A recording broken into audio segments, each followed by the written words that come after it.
ইনশাআল্লাহ রাজি ইসলামের বিপ্লব এবং ইসলামের সফলতার দিন সামনে দিনে আসবে। ওই দিনের জন্য সকল ভাইয়ের সকল বোনের প্রস্তুতি নেন, আন্তরিকতার সাথে কাজ করেন।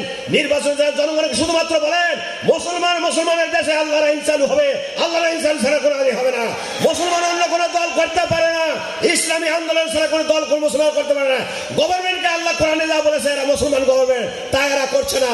আল্লাহ রাসূল করেছে, সাহাবা খোলাফায়ে রাশিদিনরা করেছে, কেন আমাদের দেশে এটা নাই?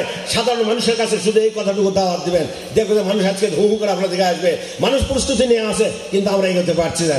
আজকে সংগঠন মজবুত করার জন্য কি প্রয়োজন নির্বাচন করতে গিয়ে আমরা বুঝতে পারছি।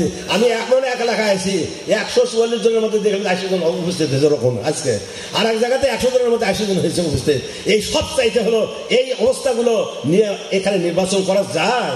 আপনাদের কোন কোন উপজেলাতে ভালো হয়েছে, আরো ভালো যদি হয়ে যেতে পারতো, আমরা এই একটা আসন ছাড়া সব আসনগুলো চ্যালেঞ্জে বলতে পারতাম যে আমরা এখানে বিজয় লাভ করবো। কিন্তু আপনারা সেই পর্যায়ে কথা শোনেন না, কাজ করেন না। ইনশাআল্লাহ আজিজ এই পার্সেন্টেজটা খুব বেশি না আল্লাহর কাছে। ইন্নাল্লাহা ইউহিব্বুল্লাযিনা ইউকাতিলুনা ফি সাবিলিহি সাফফান কান্নাহুম বুনিয়ানুম মারসুস, এর সংখ্যা খুব বেশি না।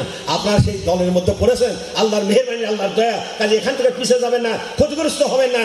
আসুন আমরা সবাই মিলে আল্লাহ যে সুযোগ দিয়েছে, সুযোগের সৎ ব্যবহার করে সামনের দিনে বাংলাদেশকে একটা নতুন বাংলাদেশ, কল্যাণের বাংলাদেশ, ইসলামের বাংলাদেশ গড়ার জন্য যতটুকু ক্ষমতা আছে, ইউকাতিলুহুম হাত্তা লা তাকুনু ফিতনাতুন ইয়াকুনা দ্বীনু কুল্লুহু লিল্লাহ, যতক্ষণ পর্যন্ত ফিতনা দুর্বৃত্ত হয়ে না আল্লাহর দ্বীন প্রতিষ্ঠিত হয়ে যায়, এতক্ষণ পর্যন্ত জান মাল সবকিছু দিয়ে আমরা এই ময়দানে লড়তেই থাকবো ইনশাআল্লাহ।